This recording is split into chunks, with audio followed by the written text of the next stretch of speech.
Cet épisode est soutenu par les éditions On ne compte pas pour du beurre, qui fêtent leurs 3 ans d'existence. Rendre visible, c'est faire exister, annonce leur ligne éditoriale inclusive, soucieuse de produire des représentations plus diverses et évitant les stéréotypes pour la jeunesse. Et toi, Christine, quel animal tu voudrais être ? Un cheval. Parce que j'aime bien les chevaux, qu'ils courent vite. Et j'aime bien aller à cheval. Mais si tu étais un cheval, peut-être que tu n'en penserais pas autant. Oui, mais je monterais sur un autre cheval. Un cheval sur un cheval ? Ça va. Il faut des tout petits bébés cheval sur le dos d'un éléphant, mais pas sur le dos d'un cheval. Tu as jamais vu d'animaux malheureux ? Si. J'en ai vu.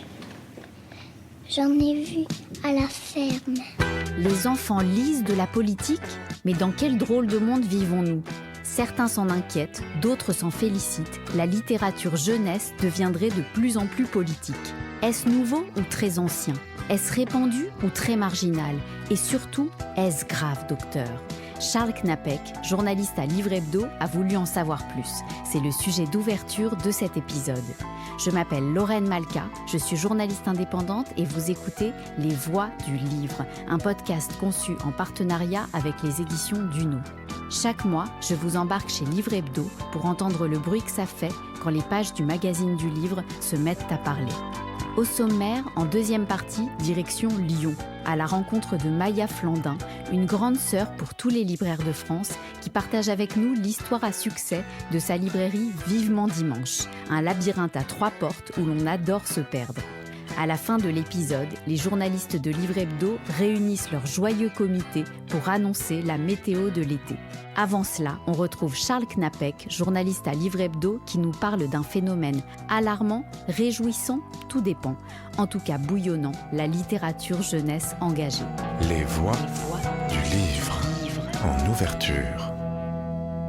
À Livre Hebdo, ça fait quelques mois que j'observe parmi les communiqués de presse que m'envoient les éditeurs une importance croissante de livres jeunesse engagés qui abordent des sujets de société qui sont parfois délicats.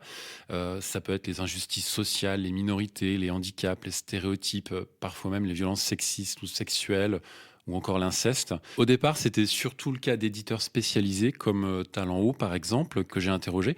Alors, j'ai discuté en particulier avec Laurence Faron, qui est la directrice de la maison, et elle m'a expliqué que c'était une intention présente dès le départ. Quand j'ai créé Talent Haut en 2005, j'étais partie du constat que le sexisme que j'observais dans la société, dans les jouets pour enfants, dans la mode, existait forcément aussi dans les livres pour la jeunesse. Et c'est partant de cette conviction que nous avons développé en près de 20 ans maintenant un véritable savoir-faire en matière de décryptage des stéréotypes de genre, mais aussi ethniques, physiques, sociaux, de façon à publier des livres destinés à tous les âges, qui en soient le plus possible exempts. Mais depuis quelques années, ce phénomène concerne aussi des éditeurs plus généralistes. Par exemple, ça va concerner un éditeur comme Slalom, qui appartient à Editis, et qui propose des romans au genre très variés pour les ados. Et donc là, je suis allé chez Slalom, où j'ai rencontré Manon Sautreau, éditrice, qui m'a expliqué que l'engagement était au cœur d'une grande partie de son catalogue. Effectivement, on a un catalogue qui se dessine en 2 grandes parties. Une partie assez réaliste, quotidienne et effectivement engagée, avec des sujets qui intéressent beaucoup notre lectorat. Et effectivement, on a développé une autre ligne en parallèle qui est celle-ci, une ligne imaginaire, dans laquelle on trouve du fantastique, de la fantaisie, maintenant de la romantaisie bien sûr, un peu de thriller. Et parce que c'est le cœur de Slalom, même dans cette partie du catalogue, il nous intéresse d'aborder des sujets engagés ou en tout cas des sujets peut-être un peu plus délicats, même dans ces romans de genre. C'est ce qui est intéressant dans la littérature adolescente. Souvent en fait elles sont en avance en fait en littérature ado par rapport à la littérature adulte. Pour je sais pas, par exemple des romances lesbiennes, il y en a énormément en littérature ado, enfin énormément, en tout cas de plus en plus, c'est un sujet engagés de plus en plus représentés. Et donc oui, ce lectorat est intéressé par ça. Et chez d'autres éditeurs grand public, on s'adresse même aux plus petits pour les ouvrir au sujet de notre époque. Didier Jeunesse, qui en mai 2024 a publié un conte pour les 4 à 8 ans qui raconte l'histoire d'une adoption par un couple homosexuel. Il s'appelle Pomine et Pommette et il est signé Praline Gay-Para. Et on est allé l'interroger avec Lorraine et qui nous en a dit quelques mots. Il s'agit de mon album Pomine et Pommette. Je suis partie d'une histoire d'amour réelle, d'amis qui me sont proches, qui ont eu 2 petites filles. Donc c'est un couple d'hommes qui s'aiment. Et j'ai écrit leur histoire à la manière d'un conte. Alors la question finalement, c'est de savoir aussi, est-ce que c'est nouveau tout ça? Parce que d'après Praline Gay-Para, spécialiste des contes traditionnels pour enfants, l'engagement politique, notamment sur les questions de société, a toujours été présent dans la littérature jeunesse. C'est ce qu'elle a dit à notre micro. Les livres jeunesse qui parlent de familles non hétéronormées existent depuis des années déjà, pour les plus petites et pour les plus grandes et petites personnes. Dans les contes traditionnels aussi, il y a énormément de métamorphoses définitives, de passage d'un sexe à l'autre. Et souvent par la magie, et donc on n'a rien inventé. Alors certes, l'engagement politique dans la littérature jeunesse est une chose qui a toujours existé, mais on constate vraiment une tendance à la hausse à notre époque. C'est une tendance qu'on observe aussi bien côté essai, avec des nouvelles collections comme Halte, par exemple, chez La Martinière Jeunesse, qui a publié des ouvrages. Alors on peut citer S'informer à quoi bon de Bruno Patino ou A-t-on encore le droit de changer d'avis de Blandine Rinkel, qui sont destinés à un lectorat de 15-25 ans, des petits formats. Pour ce qui concerne les romans pour adolescents, là, c'est la catégorie sur laquelle je me suis focalisé dans mon enquête et qui est particulièrement touchée par ce phénomène. Alors, c'est pas nécessairement à travers des collections dédiées que ça se passe, mais en revanche, les éditeurs mettent beaucoup l'accent dans leur catalogue sur cette catégorie d'ouvrages, puisque, à défaut d'être des titres qui vont facilement trouver leur public, en termes de représentation, en termes d'image, c'est quelque chose d'important, ce sur quoi ils veulent mettre l'accent. On peut citer des éditeurs, la liste est non exhaustive, ça pourrait être Hachette Roman, Milan, Rajo, Slalom qu'on a déjà évoqué, Talent Haut bien sûr.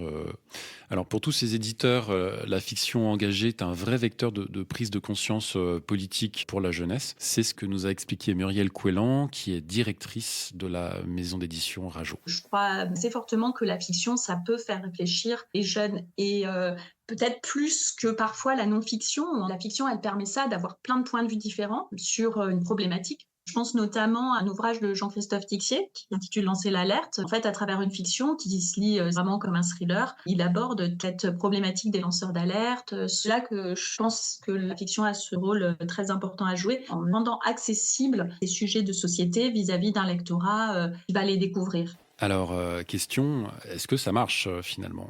Le nombre de livres engagés pour les jeunes augmente, ça c'est vrai, mais est-ce que les jeunes les achètent pour autant? En librairie, le succès de ces livres n'est pas toujours évident. Alice Ménard de la librairie jeunesse Tirelire à Toulouse m'a expliqué une légère déception par rapport à ce rayon. Nous, on est une librairie spécialisée jeunesse. Donc, du coup, pour nous, c'est important de proposer un maximum de choses et bien sûr des textes avec des messages. Après, la littérature ado, c'est vraiment le rayon où on peine à attirer des lecteurs. Donc, même si c'est important pour nous, en termes de chiffre d'affaires, c'est vraiment pas dingue. D'après elle, les jeunes lecteurs, par eux-mêmes, ne vont pas forcément vers ces livres. Il faut les y pousser. Ouais, moi je pense que pour ces titres-là, c'est vraiment des choses que nous, on va proposer ou que va leur proposer leur documentaliste ou leur professeur. Tout seuls, quand ils sont devant une table, ils vont choisir de l'aventure ou du fantastique, des choses comme ça. Ils vont pas choisir un roman de société. C'est nous qui devons le pousser. Après, souvent, ça leur plaît quand même. Mais voilà, c'est sûr que tout seul, c'est pas leur premier choix. Alors, on a vu que certains libraires incitent les jeunes justement à se tourner vers ce type de littérature engagée. Faut pas oublier non plus que c'est pas forcément quelque chose qui se fait naturellement par ailleurs, que la politisation des enfants, c'est même un sujet de méfiance. Et ça, c'est ce que montre Clémentine Beauvais, donc une autrice jeunesse très connue dans les rayons jeunesse, et qui a écrit sa thèse sur ce sujet. Ce qu'il faut voir, c'est que la littérature jeunesse, historiquement, a toujours été extrêmement scrutée, depuis toujours. Et quand on voit ce qui s'est passé vers la fin du 19e siècle, avec la prolifération de textes qu'on appelait en Angleterre les penny dreadfuls, qui étaient des espèces de magazines avec des histoires pleines d'aventures horribles, il y avait une panique morale autour de ces textes, comme aujourd'hui on peut avoir autour, je sais pas, des mangas, des jeux vidéo, etc. L'histoire se répète constamment autour de ça. Il y a toujours la peur de la mauvaise influence. Alors, en ce qui concerne les textes politiques, c'est un petit peu différent que des textes comme par exemple comme les mangas ou justement comme ces Penny Dreadfuls, où on s'inquiétait plutôt du fait que les enfants allaient être trop immergés dans des aventures bébêtes entre guillemets. C'est pas exactement ce qui se passe avec la littérature politiquement engagée, parce que là, au contraire, la peur de l'influence, c'est plutôt d'une influence qui guiderait leurs décisions à la fois de citoyens et individuels. Donc, évidemment, la grosse peur autour de la littérature jeunesse fortement politique, c'est une peur qui vient des conservateurs envers les idées entre guillemets de gauche, mais bon, on peut les appeler plus généralement progressistes. Ça, on voit bien que c'est la grosse peur des conservateurs qu'ils vont exprimer vraiment historiquement. Encore une fois, c'est vraiment quelque chose qu'on voit déjà dès les années 70, puis même avant, en disant il faut laisser les enfants être des enfants, il ne faut pas faire entrer la sphère du politique à l'intérieur de l'enfance. L'enfance doit être cette merveilleuse zone protégée, innocente, etc. Ça, c'est une vision qu'on appelle romantique de l'enfance, qui est une vision très caractéristique du tournant du 19e, 20e siècle, où on imagine que les enfants sont dans leur propre bulle qui n'est pas pénétrée par le politique. Alors, cette vision des enfants qui ne doit surtout pas être influencée par la politique, on peut se demander, est-ce qu'elle est toujours en vigueur aujourd'hui ? C'est pas forcément l'avis de Pauline Lié, de la librairie de la Petite Égypte à Paris, que Lorraine Malka est allée interroger. Selon elle, les parents de notre époque s'engagent de plus en plus pour faire lire des livres politiques à leurs enfants.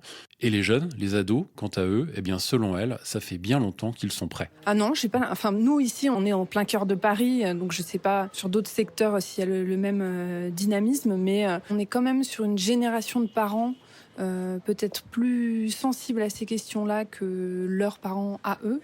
Donc les trentenaires, quarantenaires qui cherchent des livres pour leurs enfants, j'ai l'impression, sont quand même sensibles à ces questions et ont envie d'éveiller l'esprit de leurs enfants dès le plus jeune âge. Donc les éditeurs étaient peut-être même un petit peu en retard, parce que les ados, ils sont vraiment éveillés sur ces questions-là. On le voit qu'on a une jeunesse qui est plus engagée, plus sensible à toutes ces questions-là. Dans les cours de récré maintenant, dès le lycée, on aborde ces questions. Je pense que les enfants et les adolescents sont prêts à aborder tous ces sujets et ont une vraie appétence pour ce type de littérature. Et c'est plutôt nous, les adultes et les professionnels du livre, qui avons mis un petit peu de temps avant de s'engager dans cette voie, quoi. Mais eux, ils sont complètement prêts intellectuellement pour parler de tous ces sujets-là. Alors, conclusion, cette vague de littérature jeunesse engagée est-elle passagère ? On peut se poser la question, ou alors, au contraire, est-ce qu'elle traduit plutôt un vrai changement de société qu'elle accompagnerait, avec une jeunesse qui s'engage de plus en plus ? Cette ampleur en littérature grand public est encore assez récente. On manque de recul pour avoir un avis vraiment tranché sur la question.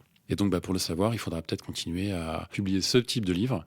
En tout cas, c'est ce que beaucoup d'éditeurs continuent à faire. Cette enquête, que j'ai co-réalisée pour ce podcast, fait écho au décryptage de Charles Knapek intitulé « La littérature jeunesse engagée se vend-elle ?» à retrouver dans le numéro 2 juin de Livre Hebdo.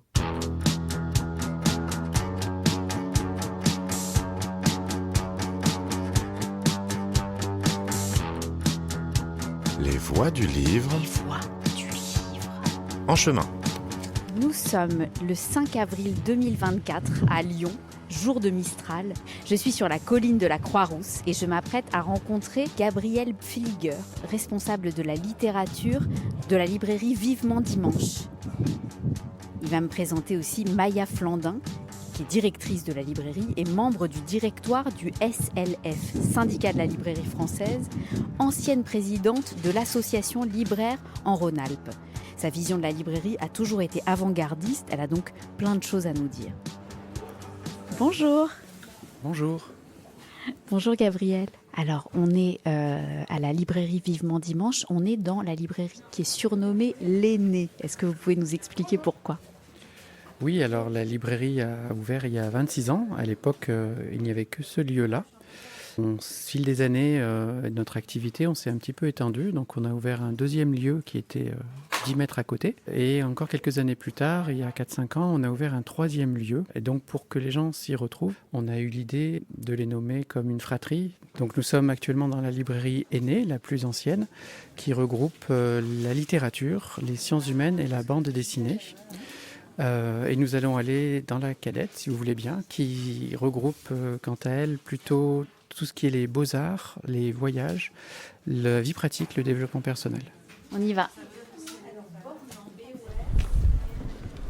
On retrouve le Mistral. Et on va au bout d'une petite rue. La rue du Chariot d'Or. Et nous voilà déjà devant la cadette. Bonjour. Bonjour. Donc c'est un petit lieu de 40 mètres carrés qui est situé sur la grande rue passante de la Croix-Rousse.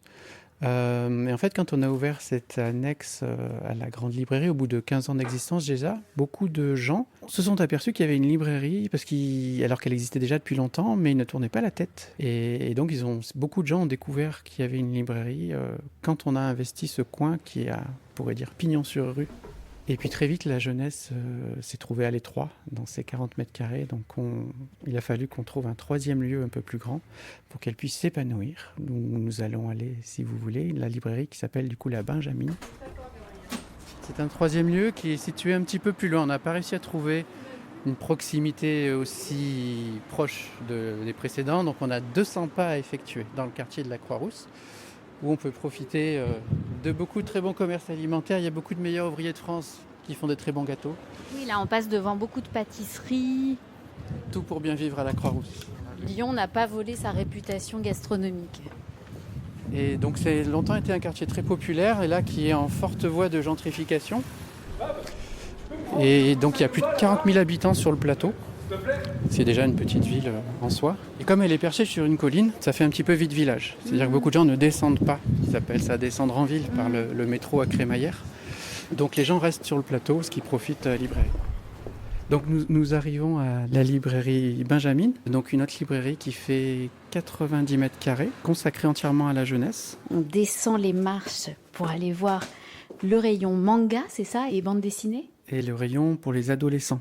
Car dès l'ouverture de la librairie, il y a 26 ans, quand Maya Flandin a ouvert la librairie, la jeunesse, c'était le premier rayon que Maya voulait développer, parce que les enfants sont les lecteurs de demain. Vous allez nous emmener voir justement Maya Flandin, je crois, on y va maintenant ? Oui, elle nous attend dans son bureau.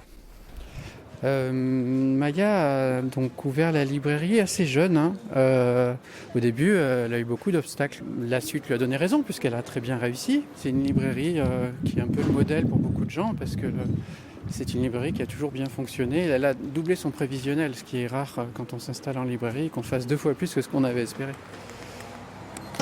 Donc nous allons rentrer dans l'immeuble pour vous amener dans les coulisses des bureaux de la librairie.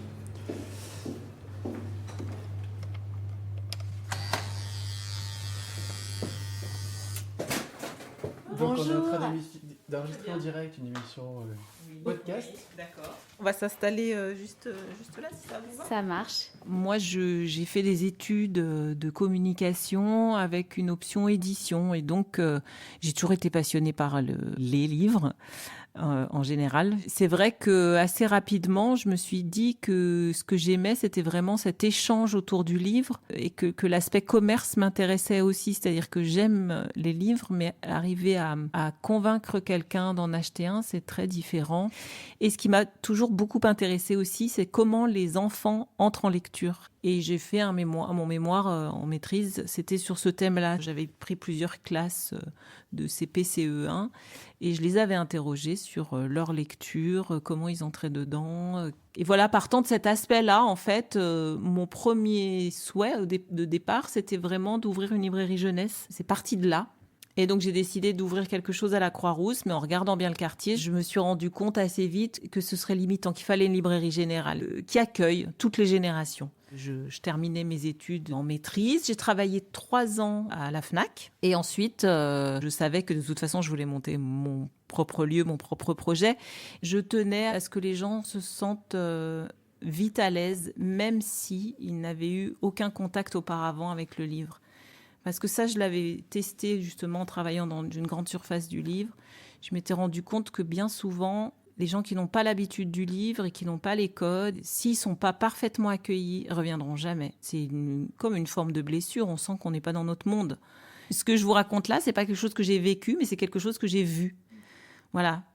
J'ai vu des dames qui parlent à peine le français et qui viennent avec un bout de papier et qui vont mélanger, qui viennent chercher un Molière et qui vont mélanger le titre, la collection, parce qu'ils ne connaissent pas. Et j'ai vu en face la personne les regarder de haut en leur disant « mais non, c'est pas du tout ça le titre ». Voilà. Et ça, ça m'a suffi pour être en empathie et me dire que voilà, pour moi, c'est vraiment le mot d'ordre qui continue 26 ans plus tard à irriguer toute la librairie. C'est accueillir sans préjugés. Nous, on est là pour accompagner nos clients, pas pour étaler une science. Alors donc, on est en 97, je remplace un magasin de fringues par une librairie et déjà, le quartier réagit, c'est-à-dire que vraiment les habitants du quartier viennent tous les jours nous dire c'est formidable que ça se passe dans ce sens-là, parce qu'à l'époque, en fait, les librairies fermaient plus tôt. Du coup, au départ, l'enjeu pour moi, ça a été vraiment de courir après le train, en fait, parce que ça a marché beaucoup mieux que ce que j'espérais et du coup, il fallait que j'apprenne. Donc, c'est vrai que c'est un travail énorme. Enfin bon, c'est ce qui est passionnant et en même temps, il y a des tâches multiples dans des domaines complètement différents. Donc, premier enjeu, courir après le train, puisque votre librairie a tout de suite eu un succès inattendu pour vous. Deuxième enjeu, vous me parliez du fait d'être une femme à la tête d'un tel projet d'envergure à la fin des années 90. Qu'est-ce que ça a impliqué ? Alors, moi, je pense que j'ai cumulé ce qui fait qu'on m'a un peu regardé de haut au début. Vous avez vu ma couleur. J'ai des origines africaines qui se voient. Ensuite, je suis une femme et j'avais 27 ans. Donc, j'avais l'air d'un bébé dans ce milieu où on imaginait plutôt le libraire comme un moustachu qui fume une pipe. Donc, même les clients m'ont beaucoup testé. Et moi, je continue à recevoir de toute façon. Dès qu'il s'agit de courrier un peu officiel, un peu sérieux, il y a marqué messieurs. Parce que, donc je me dis, finalement, je remplace plusieurs messieurs. Donc, je dois être assez forte. Pour moi, une partie importante aussi du métier de libraire, ça a été de mutualiser des choses, en fait. Parce que très rapidement, je me suis rendu compte que c'est un métier où on avait les moyens de rien. Je me suis penchée sur tous ces enjeux-là en me disant, pour durer, il va falloir que, économiquement parlant, ce soit viable.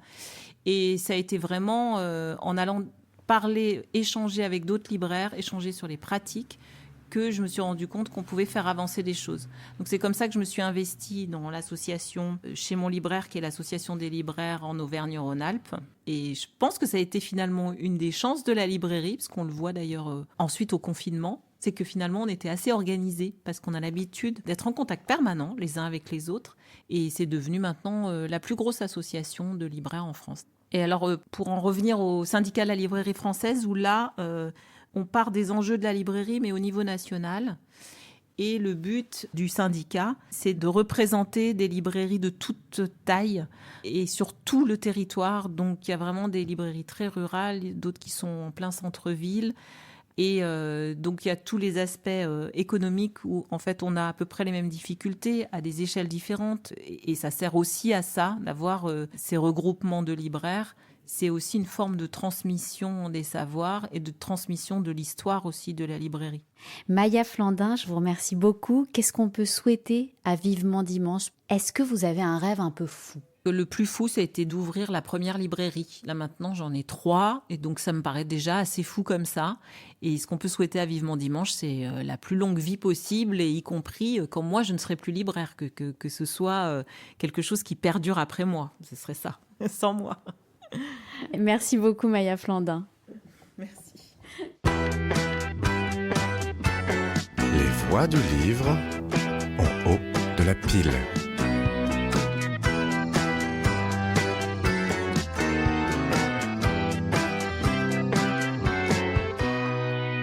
C'est la 3e partie de ce podcast, la rubrique En haut de la pile. Les journalistes de Livre Hebdo s'installent autour de la table. Pauline Gabinari, Sean Rose et Jacques Bronstein. Vous allez nous parler de vos coups de cœur et à travers eux, nous annoncer la météo éditoriale de cet été. On commence avec toi, Jacques. Infoclimat, quel est le chiffre du mois ? Alors, le chiffre du mois, c'est 35 937 000.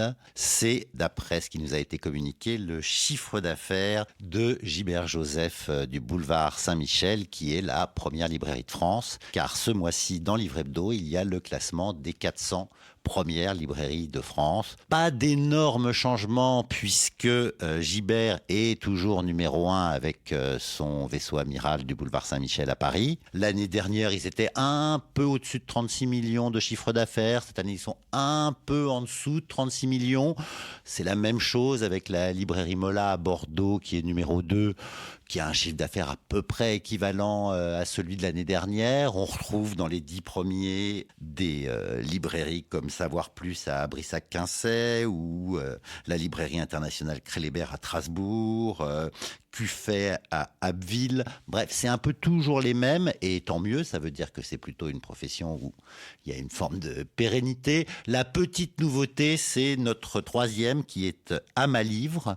C'est un spécialiste de la vente de livres aux bibliothèques à travers le monde et en France. Il se trouve qu'il a fusionné avec une autre librairie qui s'appelle l'Appel du Livre. L'un faisait l'international, l'autre faisait le français. Du coup, il bondit de la 26e à la 3e place. Mais l'un dans l'autre, le classement donne plutôt l'impression que les librairies, en tout cas les grosses, se portent bien. Merci Jacques. Pauline, tu es venue avec un livre au nom curieux. Oui, alors je vais commencer par une petite question. Est-ce que vous savez ce que c'est la xylographie ? La xylographie, ça... C'est quand on écrit sur un xylophone ? Non. Ça rappelle des choses, ça. Alors, une xylographie, c'est une gravure sur bois. Par exemple, l'ancêtre du livre, le codex, était constitué de fines tablettes de bois qu'on gravait. On a l'air malin maintenant. Ouais, on a l'air un peu con quand même. Et donc, on les xylographiait. Mais vous n'avez pas trouvé parce que vous n'aviez pas lu le livre que j'ai lu ce mois-ci. Parce que ça, je l'ai appris page 152, ou plutôt à la lettre X, puisque je vous parle aujourd'hui d'un abécédaire, mais pas n'importe lequel. L'abécédaire de la librairie qui sort ce mois-ci chez Gallimard. Entre autres, écrit par la directrice de l'école de la librairie, Caroline Meneghetti. Ça s'appelle Le Poulpe et l'abeille. Et non, alors ce n'est pas un abécédaire pour enfants, je le précise, c'est bien un livre pour adultes qui décrit sous toutes ses coutures le métier en lui redonnant ses lettres de noblesse et sa beauté. Et je crois qu'on peut le dire, ça fait du bien d'insuffler un peu de poésie à ce métier qui devient de plus en plus précaire en lui ajoutant non plus les mots du gestionnaire, mais bien ceux du littéraire. Alors qu'est-ce qu'on trouve dans ce bouquin ? Eh bien, on déplie un petit peu les mots. On va retrouver des mots comme récréation, orchestre, tentaculaire pour parler du libraire comme une sorte de poulpe qui jongle entre plein de tâches différentes. Et on y lit aussi le mot labyrinthe. Le labyrinthe, pourquoi ? Parce qu'on apprend qu'il y a aujourd'hui plus de 810 000 titres disponibles en langue française. Et si l'on fait le calcul, cela veut dire que même en possédant 10 000 références, qui est un bon chiffre et qui correspond à peu près à une librairie de taille moyenne, une librairie ne détient qu'1,23% de la totalité de l'offre. Et ce chiffre, pour moi, il illustre parfaitement l'enjeu non pas de la librairie de demain, comme on peut souvent le lire dans certains médias, mais de la librairie d'aujourd'hui. Parce que la surproduction et la pression des offices, c'est omniprésent. Et les libraires, ils commencent à répondre en fait. Je pense notamment à la Trêve, initiée par la merveilleuse librairie du Rideau Rouge il y a quelques mois, mais aussi à plein de petites actions individuelles qu'on retrouve jusque dans cette fameuse école de la librairie. Donc début d'une guerre entre libraires et diffuseurs, je ne sais pas, mais en tout cas, je suis bien curieuse de connaître la suite. Merci Pauline. L'école de la librairie, on en parle dans le numéro de juin de Livre Hebdo. Le Poulpe et l'abeille, un abécédaire de la librairie préfacé par Jean-Marie Laclaftine. Ça sort chez Gallimard. Sean, on t'écoute. Tu nous parles de l'un des premiers livres d'une nouvelle collection. Alors, au Seuil. Excusez-moi, c'est pas une collection, ça s'appelle un label. Je vais expliquer un peu. Label, ce qui s'appelle en anglais un imprint.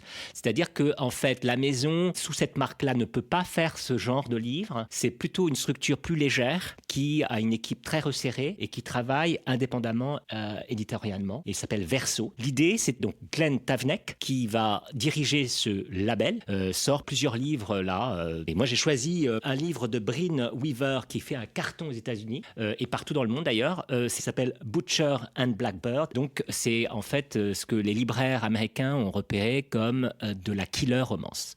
Donc, la killer romance, on connaît la dark romance, etc. Et là, c'est un mélange de comédie romantique et de trash. Il faut s'imaginer en fait un Bonnie and Clyde tuant des tueurs en série, parce que ce sont des tueurs en série qui tuent d'autres tueurs en série. C'est une histoire d'amour, en fait d'amitié au début, donc qui se connaissaient et puis qui n'étaient pas vraiment amants et puis qui deviennent amants. Donc il y a tous les ingrédients et en plus Enemies to to lovers. Voilà, c'est ça. C'est pas enemies, là pour le coup, c'est quand même friends to lovers. Buddy to lovers. Voilà, buddy to bodies. Bon, t'as essayé de parler français. Voilà, pardon. Et là, je voudrais juste montrer l'ironie, c'est le 12e degré. Si vous avez des questions sur la liste suivante, n'hésitez pas à me contacter sur brinweaverbooks.com. Si vous avez des questions sur yeux et orbites, chirurgie amateur, décoration en peau, tronçonneuse, hache, couteau, scalpel, cannibalisme accidentel, cannibalisme pas si accidentel que ça, utilisation douteuse d'un cadavre momifié, esclave lobotomisé, scène de sexe explicite incluant sans illimité, cock warning, kink de louange, sexe anal, sex toys, chopping, piercing génitaux. Il y a plein de mots que j'ai pas compris, tu m'expliqueras. Choking, c'est l'étranglement. Oui, écoutez, T'es pas la cible, Jacques. Je vais regarder dans le glossaire. Et elle va être inondée de messages puisque son livre s'est déjà vendu à... Alors, elle était dans le top 10 du New York Times pendant 2 semaines consécutives. C'est sorti en janvier. Il y avait 250 000 exemplaires de vendus. Aux États-Unis. Aux États-Unis. Ce qui était intéressant, c'est que c'est surtout la démarche de Glenn Tavnec avec ce label Verso qui, en fait, défend la littérature dite populaire et il dit qu'il n'y a pas un problème avec des gens qui lisent plus. Évidemment, les gens lisent moins, mais il disait, en fait, il y a toute une génération maintenant qui a 25 ans et plus qui était nourrie déjà à la young adult. Et maintenant, elle est habituée à ça, à ce genre de littérature. Il y a une demande de vraie littérature populaire, accessible et qui va vraiment nous emporter avec des vrais personnages. Pauline. Et du coup, c'est un livre, si je comprends bien, qui s'adresse plutôt aux ados jeunes. Non, alors on n'a pas besoin de porter un hoodie pour le lire. Glenn Tavnec parle de plaisir régressif, un peu de conte pour adultes. C'est pour ça qu'aujourd'hui, beaucoup d'éditeurs ne parlent plus de young adult, mais de new adult, parce qu'ils s'aperçoivent qu'il y a un public qui a biberonné à ce type de littérature et qui n'a pas envie d'arrêter sous prétexte qu'il a 20, 25, 30, 40 ans. Il veut une littérature très romanesque et un peu renouvelée, et il n'y a plus de question d'âge finalement. Verso a été créé par Glenn Tavnec, que tu as rencontré dans le numéro de juin de Livre Hebdo, Sean. Butcher and Blackbird de Bryn Weaver, le phénomène killer romance, en librairie le 24 mai chez Verso au Seuil. Jacques, tu nous parles d'un roman qu'on devrait retrouver dans pas mal de valises cet été. Oui, alors une fois n'est pas coutume, je vais parler d'un roman qui est déjà sorti depuis un moment, puisqu'il s'agit de L'inconnu du portrait de Camille de Peretti, qui est sorti en janvier. Je vous parle de ce roman parce qu'il y a quand même une histoire qui est très intéressante et que j'aurais pas pu vous raconter en janvier. C'est que c'est un roman qui a démarré assez doucement. C'était un joli roman, a priori. L'idée de départ, c'est qu'il y a une toile de Klimt qui s'appelle « Le portrait d'une dame ». C'est la seule fois où il a peint cette femme. Le portrait a été effectué en 1916. Il l'a retouché en 1917. Puis le tableau a un peu disparu. Puis on sait qu'il a été volé en 97. Puis est reparu en 2019. Pourquoi ? On ne sait pas. Et donc Camille de Peretti a imaginé une histoire complètement abracadabrante entre 3 pays avec des haines familiales qui expliquent toutes ces péripéties. Et je dois dire que c'est un roman qui m'a conquis parce que c'est un vrai page-turner à l'américaine.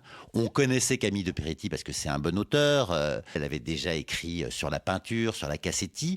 Mais là, vraiment, elle est rentrée dans une autre dimension. Et d'ailleurs, le public ne s'y est pas trompé parce que si le bouquin a démarré doucement, chaque semaine, le bouche à oreille fait que ses ventes augmentent. Aujourd'hui, on est à plus de 30 000 exemplaires. Et à mon avis, effectivement, cet été, on va monter beaucoup plus haut. Elle a reçu le prix des romancières, le prix des maisons de la presse qui va lui donner une grande exposition. Elle a été dans la dernière sélection du prix de la closerie des Lilas. Et moi, je trouve ça intéressant que les résultats d'un livre, combien il en a vendu la première semaine ou le premier mois, ne disent pas sa carrière. Et moi, je trouve que c'est plutôt une bonne nouvelle. Pauline. Bah oui, Camille de Peretti, ça rappelle bien sûr cette réécriture que j'avais trouvée magistrale quand j'étais beaucoup plus jeune, des liaisons dangereuses et où j'avais demandé à tous mes prétendants de l'époque de m'écrire des lettres après la lecture. Nous sommes cruels, ça s'appelait. Oui, j'ai découvert ça aujourd'hui. En fait, peut-être que cette hype Camille de Peretti est liée au fait qu'il y a beaucoup de gens comme vous qui ont découvert Nous sommes cruels au lycée, qui connaissent Camille de Peretti, alors que moi, je la considérais plutôt comme une auteure contemporaine. C'est un livre qu'on donnait pas mal pour des exercices d'écriture, puisque c'était une réécriture, donc des liaisons dangereuses, c'était une sorte de détournement. Et moi, je vous parle justement d'un détournement aujourd'hui, très différent, le détournement du roman photo. Cet objet vintage, voire ringard, qui a connu son heure de gloire dans les années 60-70, un genre souvent méprisé, mais qui est aujourd'hui l'espace de jeu de l'éditrice Nathalie Fitzman au Seuil. Cet été, elle publie le 3e opus d'une série de romans photos, La Fabrique du Prince Charmant, plus grande arnaque depuis l'invention du jacuzzi, co-signée par 2 figures du féminisme, Ovidie, réalisatrice et écrivaine, et Sophie-Marie Larouille, scénariste et humoriste. Au centre de l'histoire, on a Jack Douglas, un homme, un vrai, grosse mâchoire, grosse chevelure brushingée, veste à franges, sourcils froncés et regard vide, qui essaye comme il peut de trouver ses repères dans un monde post-MeToo. Face à lui, il a quelques jeunes filles, un peu jeunes filles en fleurs qui ont l'air fragiles et légères, mais qui en fait ont juste la flemme d'expliquer à tous ces boomers du passé les nouvelles règles amoureuses et qui développent un sens de la répartie dont on a bien besoin en ce moment. C'est franchement hilarant. On a vraiment l'impression d'être déjà dans une parodie sans même lire les textes, mais avec les répliques des 2 autrices, c'est le féminisme dans ce qu'il a de plus inventif et joyeux. Nathalie Fitzman, l'éditrice, passe à chaque fois commande à des artistes, des auteurs, des autrices, des cinéastes qu'elle aime pour réaliser avec eux et elle un roman photo qui leur ressemble. Donc à chaque fois, c'est un petit objet à part entière et à chaque fois, c'est un succès. Ça donne même lieu à des discussions très sérieuses, des colloques entre universitaires pour se poser la question sur le renouveau de ce genre paralittéraire peu académique qu'est le roman photo. Le premier du genre au Seuil s'appelait Les 6 fonctions du langage, signé Clémentine Mélois, qui est une plasticienne. Elle a dépassé les 20 000 ventes. En 2022, l'éditrice a fait appel à Éric Judor et Fab Caro. Ça a donné lieu au livre Guacamole Vaudou, qui a dépassé les 100 000 exemplaires. Et pour ce livre d'Ovidie et Sophie-Marie Larouille, elle a fait un premier tirage à 20 000. Donc on y croit très fort. En automne 2025, elle continue l'expérience avec un roman photo de Nora Hamzaoui, qui est humoriste. Un autre d'Antonin Perecciacco, qui est cinéaste. Ce sera courant 2025, mais en attendant, pour rigoler et pour lutter contre l'esprit de gravité, je vous recommande vraiment La Fabrique du Prince Charmant d'Ovidie et Sophie-Marie Larouille. Merci à tous les 3 pour vos recommandations et on se retrouve au prochain épisode. Merci. Merci. C'était Les Voix du Livre, le podcast mensuel de Livre Hebdo présenté par Lorraine Malka. À la musique, Ferdinand Bayard. La voix des intertitres est celle d'Antoine Kerninon. Merci aux éditions On ne compte pas pour du beurre d'avoir soutenu cet épisode. En librairie, on peut découvrir leur dernier titre, Les chercheuses de l'invisible, de Cécile Janson, à partir de 7 ans. 2 petites héroïnes scientifiques, c'est rare d'en rencontrer, sont passionnées par l'invisible. Elles partent à l'aventure dans le monde intraterrestre des mini-animaux du compost. Écologique, farfelue, mais scientifiquement très sérieuse, cette histoire nous enseigne une étonnante diversité. Et d'ailleurs, la diversité, cœur de la ligne éditoriale de la maison, se décline aussi en collection d'essais critiques bien nommés « J'aimerais t'y voir ». Où sont les personnages d'enfants non blancs, LGBTQI+, ou encore les albums antisexistes en littérature jeunesse? On se le demande, le but de cette collection est de répondre à ces questions. Si vous avez aimé cet épisode, abonnez-vous au podcast Les Voix du Livre et envoyez-nous des tas de cœurs et d'étoiles. À bientôt!